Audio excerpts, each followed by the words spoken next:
If you die tonight, who would you come back as tomorrow? Not in body, but in spirit, in decision, in presence. Too many people are alive, but haven't lived in years. They wake up not to begin, but to repeat. They carry a name, a job, a past, but not a soul that breathes freely. Starting over is not weakness. It is wisdom to pause, to strip away, to begin again, not because you failed, but because you grew beyond the life you once thought you wanted. This is not about changing everything. This is about changing direction. This is about walking lighter. This is about remembering what it feels like to be new, not just in the world, but inside your own skin. Welcome to the Art of Renewal. The illusion that life moves forward in a straight, predictable line is a comforting thought. It allows us to believe that tomorrow will simply be a continuation of today, that growth will always be upward, and that what we have now will last if we hold on tightly enough. But nature does not move in spring, does not move in cycles. The tree that blooms in spring does not resist the fall of its leaves in autumn. It does not mourn them in winter. And yet, when spring comes again, it blooms once more without fear, without effort, without resistance. This is the wisdom that most people miss in their own lives. They fear the falling leaves, they panic in the cold silence of winter, and so they try to prolong seasons that are meant to pass, holding on to what must naturally be let go. What does this mean for us, the human being? It means we suffer when we expect continuity where there is only change. We hurt when we expect permanence in a world built on impermanence. The truth is simple. Your life will end and begin many times while you are still alive. Sometimes in the silence between two breaths. Sometimes in the space between what you wanted and what is. But we are taught to fear this. We are told that starting over is failure, that letting go means something went wrong.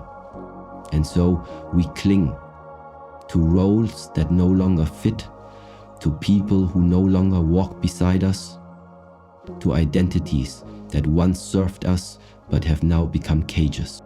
The path of renewal begins the moment you accept that not every chapter was meant to continue.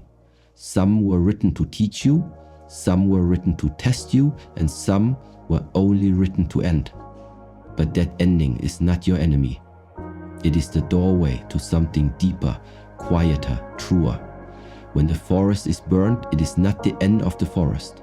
It is the beginning of its regeneration. When the water withdraws from the shore, it is not retreating. It is preparing to return with greater force. Yet most people do not see it this way. They fight to keep what is already fading. They resist the stillness that comes after loss. They try to reanimate the past instead of honoring the wisdom of its departure. And in doing so, they delay their own becoming. They delay their own rebirth. Because renewal is not possible while you are still pretending everything is fine. The tree does not try to paint its leaves green when autumn comes. It does not pretend that winter is not arriving. It surrenders, it trusts, and in that trust, it becomes ready for spring. You may feel tired right now, not from doing too much, but from holding on too long. Not from failing, but from refusing to let what is dead finally rest. There is no shame in shedding your old skin. There is no weakness in choosing to begin again. Only great strength, only deep clarity. Because to renew your life is not to abandon it. It is to return to it with deeper presence. It is to burn away what is not essential so that what remains can finally breathe. But this kind of renewal does not begin with plans. It does not come from reading books or listening to advice. It begins when you sit with yourself in silence and ask, what am I still carrying that no longer belongs to me? And then you listen, not with your ears, but with your being. You listen for the ache beneath the ambition, the fatigue beneath the routine, the longing beneath the smile. And when you hear, you do not run, you stay, you bow to it.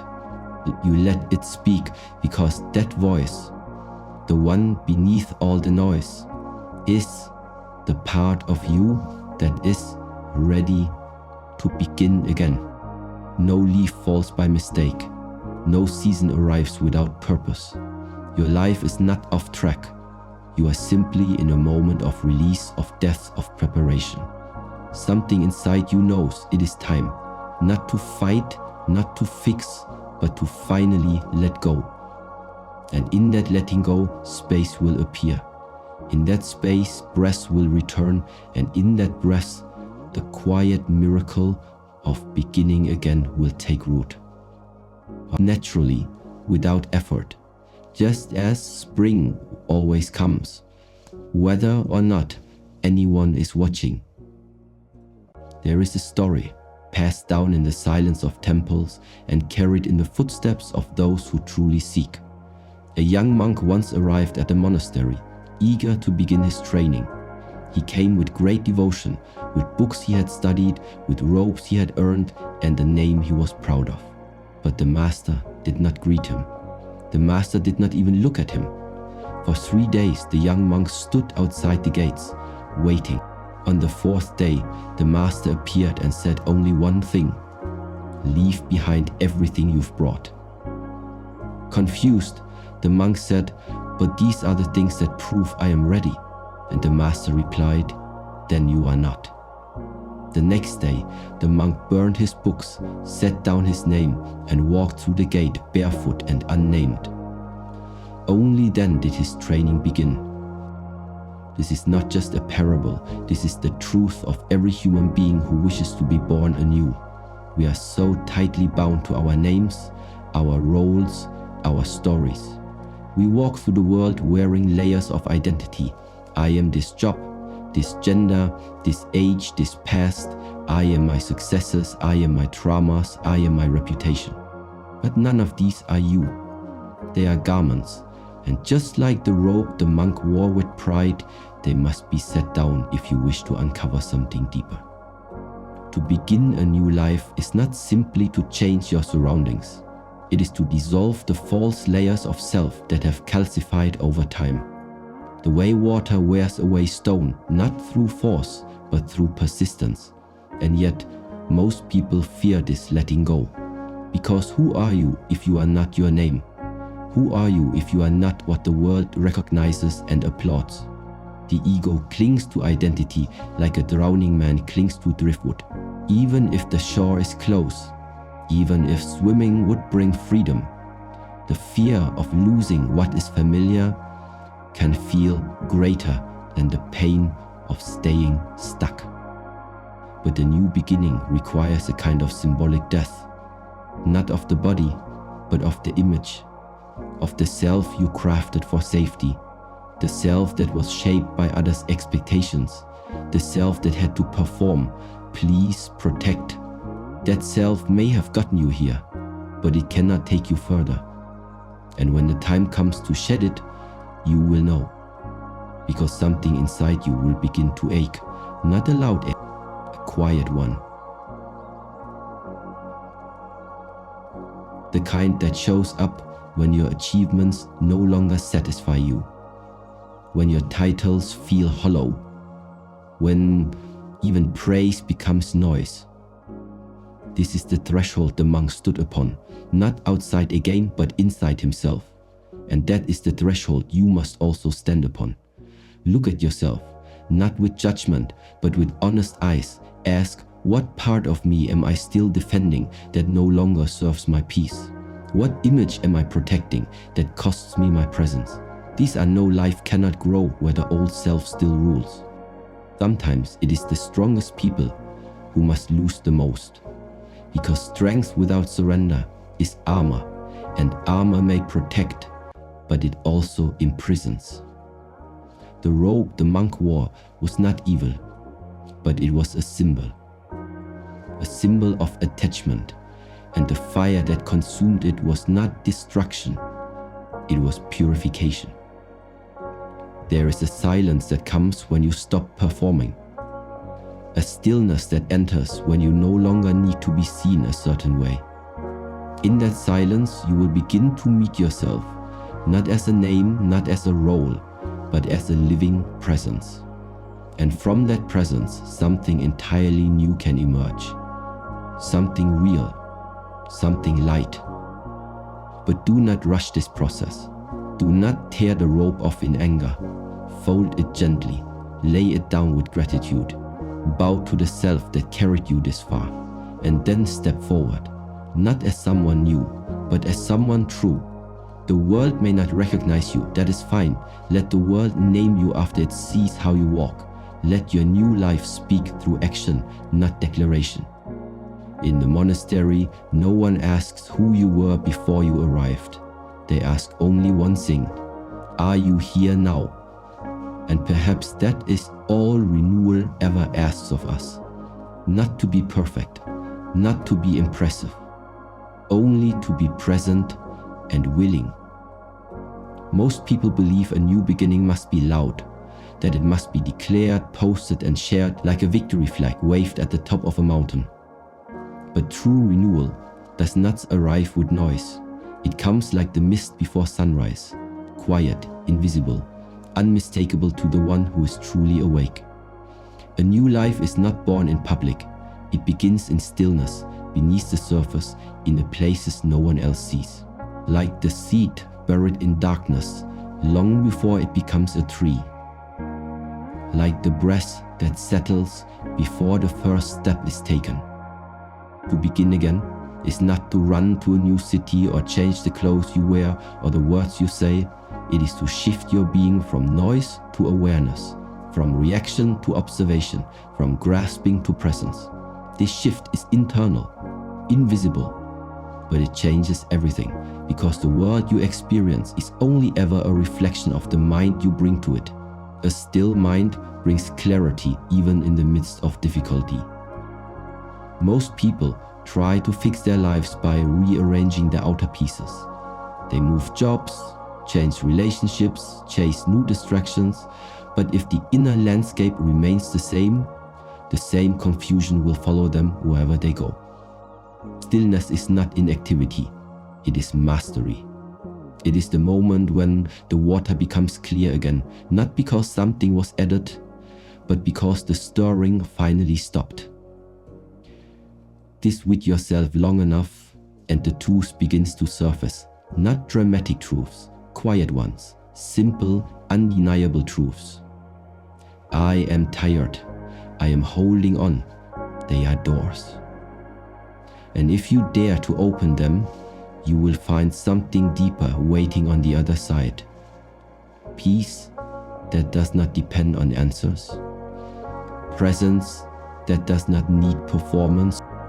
To return to stillness is to remember who you were before the noise, before the world told you what to be, before your schedule began to define your worth. There is a silence within you that remembers, and it does not ask for permission to exist. You only need to listen, one breath at a time, without judging the thoughts that rise, without needing to fix or control. Just observe, just stay. If you are patient, if you watch without chasing, it will begin to soften. It will learn to trust you again. Many people fear stillness because it removes their distractions. It leaves them face to face with what they've ignored, the grief, the regret, the doubt. But these things are not here to punish you. They are here to be witnessed, to be seen fully so they can finally dissolve. Avoiding them only makes them grow in silence. But when you sit with them gently, without defense, you begin to see that behind every painful emotion is a message. Often the voice of your younger self asking to be heard, not judged. This is where the new life begins. Not in grand declarations, but in a quiet decision. I will no longer betray myself to stay comfortable. I will no longer abandon presence in pursuit of more. I will return to what is essential. And what is essential is never complicated. Breath, awareness, integrity. These are not spiritual theories, they are the foundation of any true beginning. If your next chapter is not rooted in presence, it will fall apart as soon as present. But if it grows from stillness, it will endure like the bamboo, bending in the storm, never breaking. There is a kind of power that comes when you no longer react to every ripple, when you allow things to pass through you without becoming them. This is not indifference, it is wisdom. The monk does not fight the wind. He does not shout at the rain. He simply bows, allows, and continues walking. The storm ends when it ends, and in its place the path appears again. If you wish to begin again, sit, breathe, become quiet enough to hear what is already true. You do not need to chase a new life. You need to return to the place inside you where that life is already waiting. Not in the future, not in the past, but now. Every rebirth demands a burial. Not in the earth, but in the heart. Not of the body, but of the things you continue to carry out of habit, out of fear, out of memory. Most people do not begin a new life, not because they are incapable, but because they are unwilling to let the old one die. They hold on, and yet they wonder why they feel suffocated, restless, heavy. It is because there are too many ghosts living inside them. Stories that should have ended, cycles that should have closed, wounds that should have been released, not rehearsed. If you truly wish to begin again, you must ask yourself a sacred question, not a surface question, but one that cuts deep into your attachments. What in my life must die so that I may finally live? And then wait. Where is someone else but for the whisper from your deeper self? You may hear the name of a person. You may see a habit. You may feel the outline of an old version of yourself. And when that awareness rises, it may hurt. Not because the truth is cruel, but because it asks you to stop lying to yourself. Letting go is not the same as abandonment. It is not a punishment or a rejection. It is a quiet honoring of cycles. The river lets go of each bend to meet the next. The moon sheds its fullness without complaint. The snake sheds its skin not because it hated the old one, but because its body had outgrown it. Can you allow the same in your own life? Can you release the friendships that no longer nourish your spirit? Can you walk away from the environments that dull your clarity? Can you look in the mirror and see that the person you become must evolve? Without needing to justify, explain, or apologize. To carry what no longer belongs to you is a form of self-betrayal. And that betrayal is silent but corrosive. It eats away at your inner stillness. It creates tension in your breast, noise in your mind, and weight in your chest. The people around you may not notice. You may still smile, you may still function. But inside, something is decaying. And you feel it every time you sit in silence. You feel it when you're alone and the distractions fade. You feel the truth you've been avoiding knocking from within. Not loudly, just enough. Just persistently enough that you know this can't continue. But even then, many people choose to keep carrying the old. They tell themselves it's loyalty, that they are being strong, that letting go would be selfish. But strength is not found in how much you can endure. Strength is found in how honest you're willing to be with yourself, in how clearly you can see when a door has closed and a season has ended. And loyalty is not measured by how long you stay, but by how deeply you listen. When the soul whispers, "Not here," will you respect? There is a monastery where the students begin each new year with a burning ritual. They write on parchment the things they know they must release, old fears, hidden resentments, habits that drain their clarity. They bow, they burn, and they walk away barefoot into the mountain air. No fanfare, no noise, just breath, just release. This is a wisdom older than language, a ritual the soul recognizes even when the mind resists. You do not need to be in a temple to do this. You only need to stop pretending. You only need to sit still long enough for the truth to rise. And then you must act, not with violence, but with quiet finality. Release is an act of love. It says, I choose to no longer carry what dims my light. I choose to make space, not because I know what will come, but because I trust that something cannot come while my hands are full. You cannot hold the future if you refuse to set down the past. You cannot be reborn if you insist on dragging the ashes of your former self into every new morning. Sometimes the most courageous thing you can do is let something die, not because you stopped caring, but because you started waking up. And in that wakefulness, you see clearly what once gave you life is now keeping you from it. What once fit now confines. What once felt like home now feels like a memory. And all that's left is the question. Are you ready to lay it down and walk forward, empty but free? A new life does not arrive like thunder.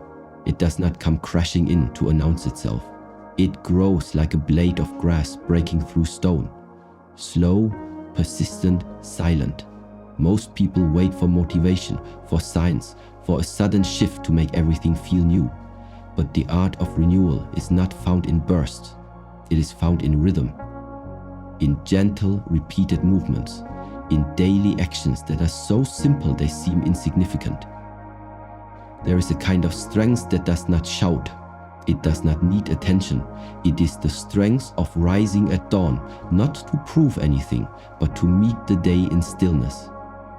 It is the strength of choosing not to argue when you could win, not to rush when others are running, not to respond when your ego demands recognition. This strength of water, not fire.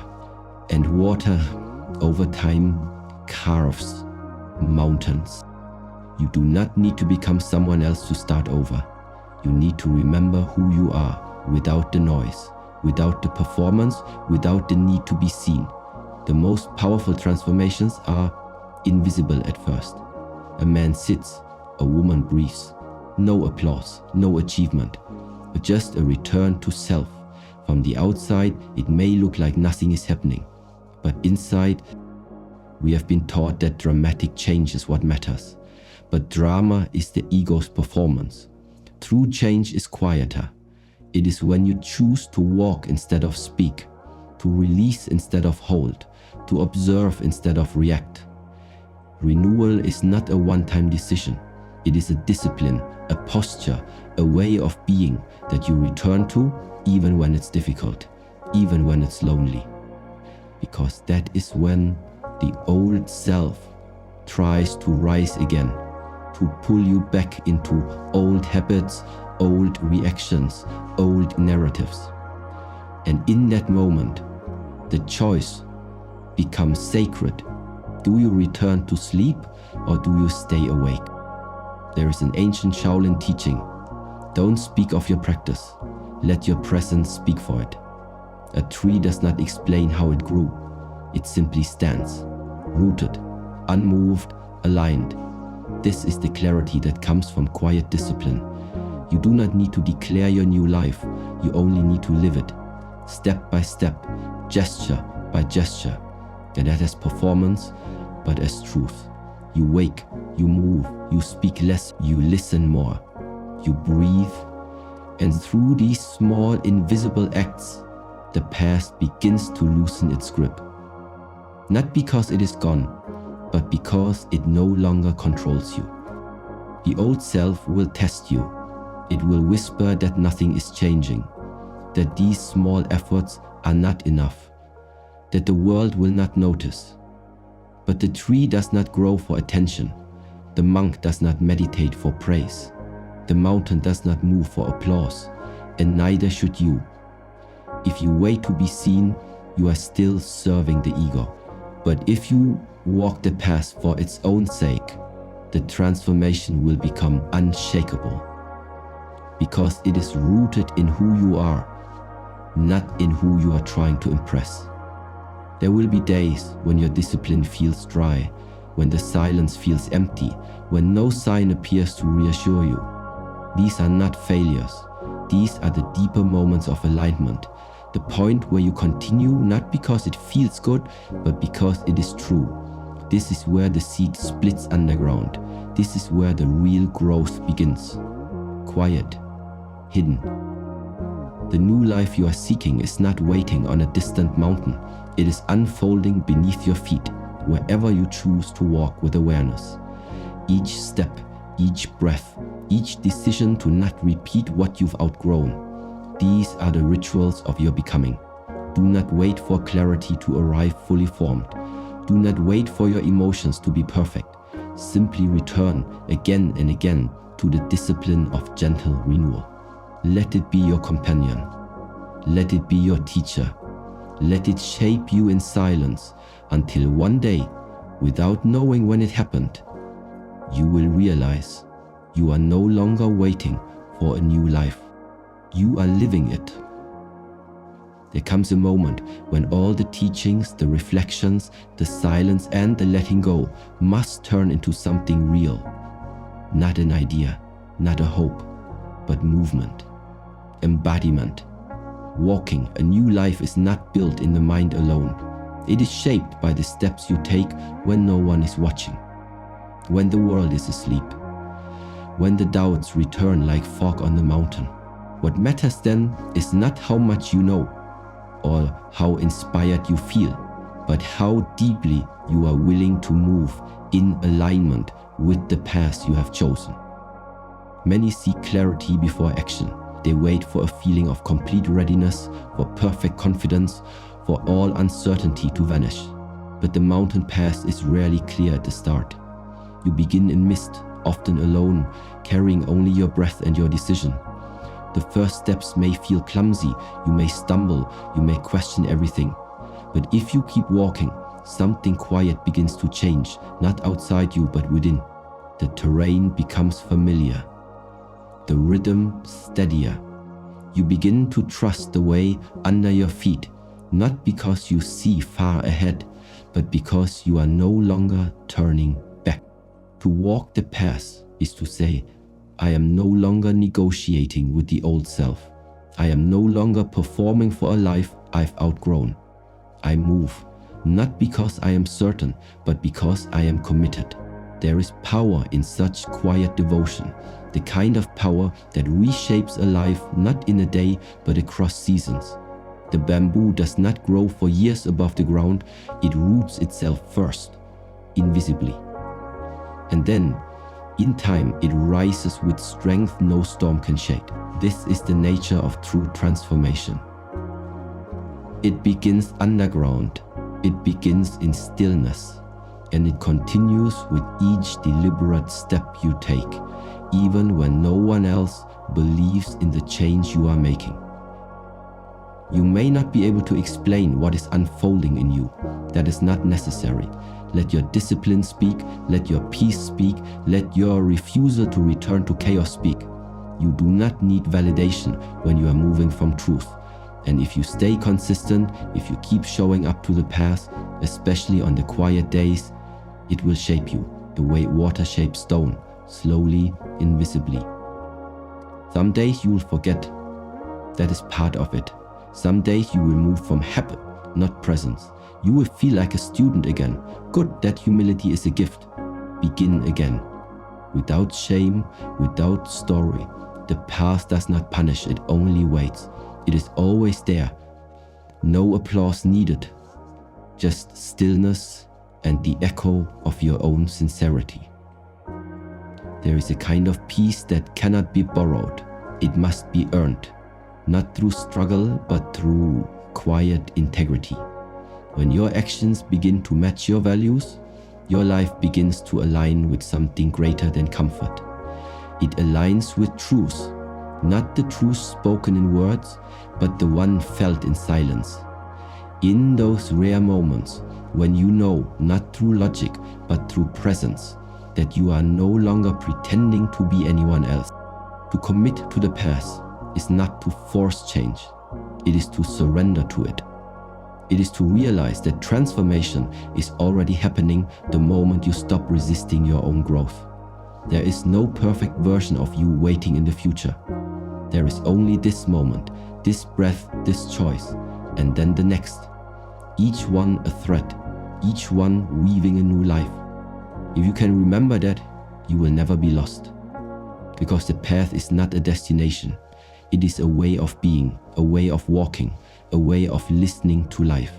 Not with urgency, but with reverence. Let your life become the practice, let your breath lead the way. And walk, not to be seen, not to arrive, but to return home to yourself. One silent step at a time. And now we stand here at the quiet edge of something old and something new.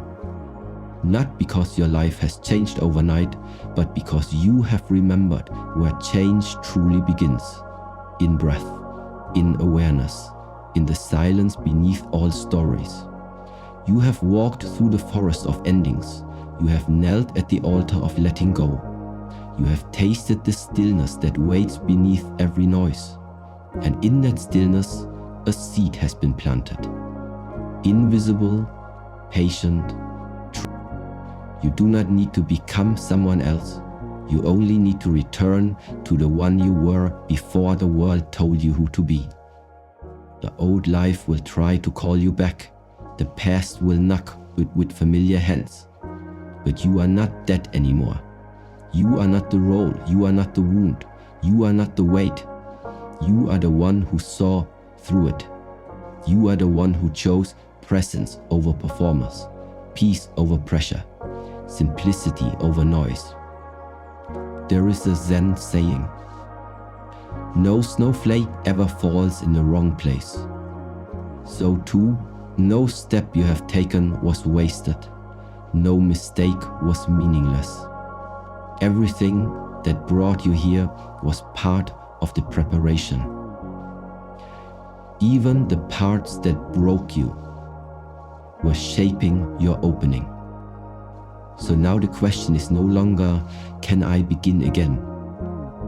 The question is, will I honor this beginning with quiet devotion? Let this be your challenge. When the world rushes, you remain still. When doubt returns, you return deeper. When others look outward, you look inward. And when you rise tomorrow, rise not with urgency, but with reverence. Your life is not waiting to begin. It already has. Walk slowly. Breathe deeply. And begin again, not with fear, but with grace.